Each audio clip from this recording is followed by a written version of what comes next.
நஞ்சை கழனிகளின் நாயகனே நீ வாழ்க, நடனமிடும் காவேரி காவலனே நீ வாழ்க.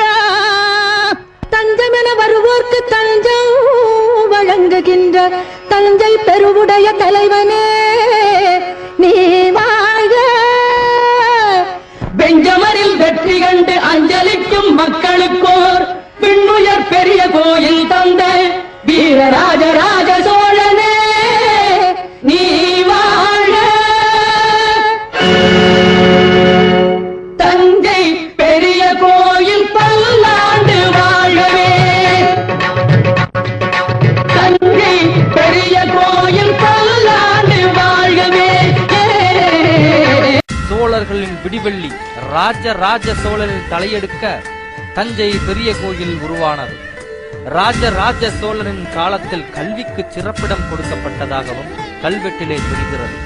இவன் காலத்தில் பாடல்களும் கவித்தியங்களும் அதிக அளவில் பாய்ந்தது. தஞ்சைக்குள் மதுரை நாயக்கர்கள் அடியெடுக்க கலாச்சாரங்களும் சிற்ப நுணுக்கங்களும் சிலை நுணுக்கங்களும் மாறியது. ஆபரணங்களும் அணிகலன்களும் அதிகமாக புலப்பட்டன.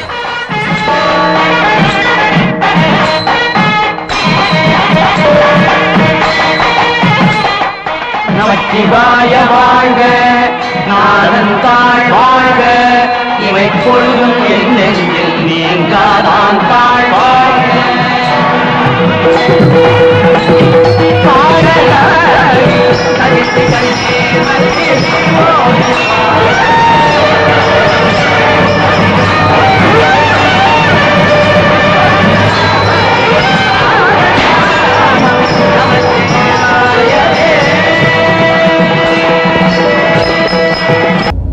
ராஜராஜன் காலத்தில் தஞ்சை பெரிய கோயில் சுறுசுறுப்பாக இயங்கி வந்தது.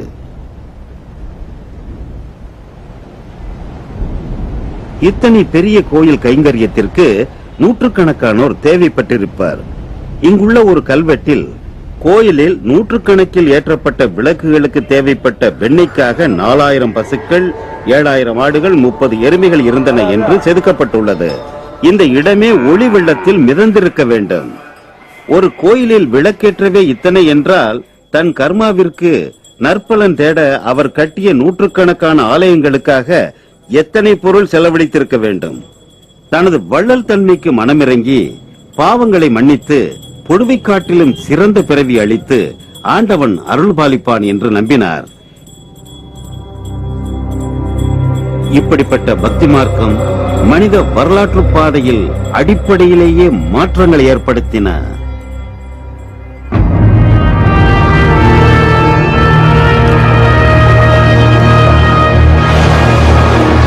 பண்டைய கிரேக்கர் போலவே ராஜராஜனை போன்ற இந்திய மன்னர்களும் உலக நாகரிக வளர்ச்சிக்கு பெரிதும் உதவினார்கள். இந்திய வியாபாரிகள் கடல் கடந்து தென்கிழக்கு ஆசிய நாடுகளுக்கும் பிற நாடுகளுக்கும் வாணிபத்திற்காக சென்றபோது தங்களது மத கடவுள், கலை, கட்டிடக்கலை இவற்றையும் எடுத்துச் சென்றனர். அதனால்தான் இந்திய மண்ணில் இருந்து பல ஆயிரம் மைல்களுக்கு அப்பால் சூடு பறக்கும் வெப்பமண்டல காடுகளுக்கு நடுவே அமைந்துள்ள ஆங்கோர் கோயில் சுவர்களை இந்திய கடவுளரின் நடன வடிவங்கள் தான் அலங்கரிக்கின்றன, கம்போடிய கடவுளர் அல்ல.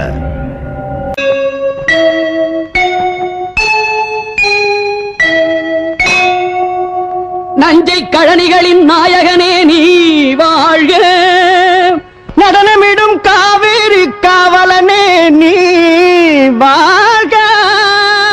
தஞ்சமென வருவோர்க்கு தஞ்சம் வழங்குகின்ற தஞ்சை பெருவுடைய தலைவனே நீ வாழ்க.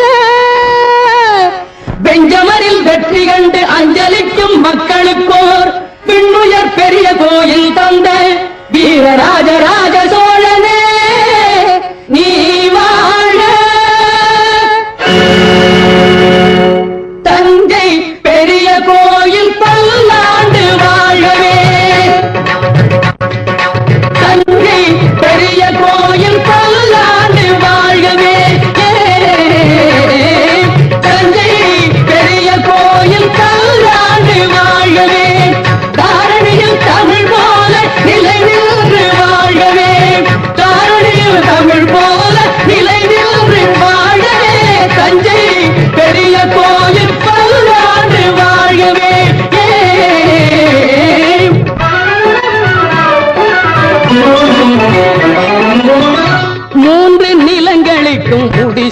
சூடினான் புவனம் முழுதும் புலி பொறித்த கொடி நாட்டினான் மூன்று நிலங்களுக்கும் முடிசூடினான் புவனம் முழுதும் புலி பொறித்த கொடி நாட்டினான் தோன்றும் இடங்களில் தன் புகழ் நாட்டினான் தோன்றும் இடங்களில் தன் புகழ் நாட்டினான் என்றும் சோழர் பரம்பரைக்கே வழிகாட்டினான் சோழர் பரம்பரைக்கு வழிகாட்டினான் சோழன் வழிகாட்டினான்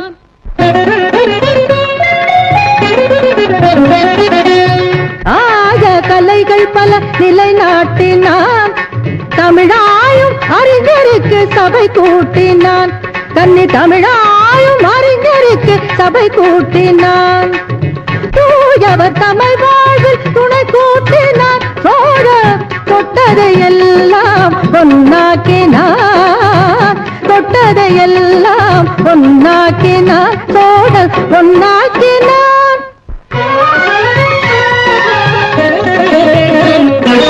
அறம் காக்க அறச்சாலை உருவாக்கினான்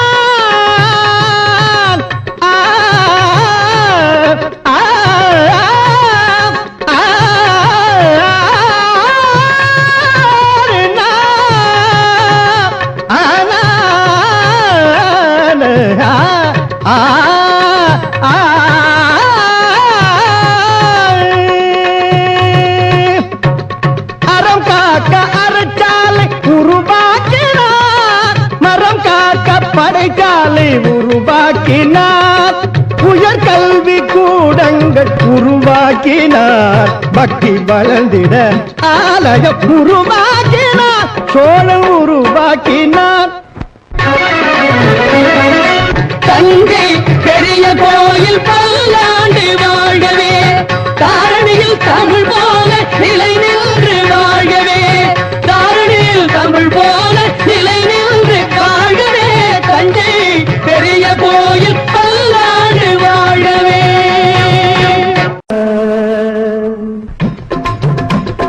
செந்தலோடு உடன் பிறந்தாள் செந்தமிழ் பெண்ணாள் தென்மதுரை கோயிலிலே சங்கம் வளர்த்தாள் தஞ்சையிலே குடிபுகுந்து மங்களம் தந்தாள்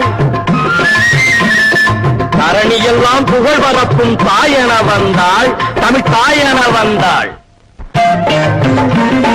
செந்தலோடு உடன் பிறந்தாள் செந்தமிழ் பெண்ணாள் அவள் தென்மதுரை கோயிலிலே சங்கம் வளர்த்தாள் செந்தலோடு உடன் பிறந்தாள் செந்தமிழ் பெண்ணாள் அவள் தென்மதுரை கோயிலிலே சங்கம் வளர்த்தாள் தஞ்சையிலே குடி புகுந்து மங்களம் தந்தாள் தஞ்சையிலே குடி புகுந்து மங்களம் தந்தாள் தரணியெல்லாம் புகழ் பரப்பும் தாயன வந்தாள் தரணியெல்லாம் புகழ் பரப்பும் தாயன வந்தாள் தமிழ் தாயன வந்தாள் மணிமுடியில் தொல்காப்பியம் வீற்றிருக்கும்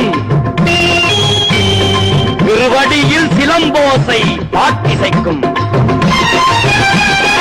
அணிமுத்து மாலை 8 தொகையாகும் பாட்டிசையும் செங்கோலே குரலாகும் திருக்குறளாகும் மணிமுடியில் தொல்காப்பியம் வீற்றிருக்கும் திருவடியில் சிலம்போசை பாட்டிசைக்கும் பழையாறையில் இருந்து உடையாலூர் செல்லும் சாலையில் இருந்து இடதுபுறம் குறுகி பிரிந்து செல்லும் சிறிய ஓட்டைத்தோப்பு என்கிற தெரு இருக்கிறது. அந்த தெருவில் ஒரு 100 மீட்டர் தூரம் சென்றால் பக்கிரிசாமி படையாச்சியின் சிறிய குடிசை வீடு. அந்த வீட்டின் பின்புறம் சிறிய பந்தலின் கீழ் சாய்ந்த நிலையில் ஒரு சிவலிங்கம் இருக்கிறது. இந்த சிவலிங்கத்தின் கீழேதான் 1000 ஆண்டுகளுக்கு முன்பு இன்றைய Tamilagam, Keralam, Andhram, Karnatakam, Ilangai, Indonesia, Java, Sumatra, Burma, Andaman Nicobar, லட்சத்தீவுகள் ஆகிய அனைத்தையும் ஒரு குடையின் கீழ் 30 ஆண்டு காலம் ஆண்டவனும் தென்னிந்தியாவின் தன்னிகரற்ற பேரரசனும் மும்முடி சோழன், சிவபாத சேகரன் என்று அழைக்கப்பட்டவனுமான ராஜராஜ சோழன் 994 வருடங்களாக துயில் கொண்டிருக்கிறான்.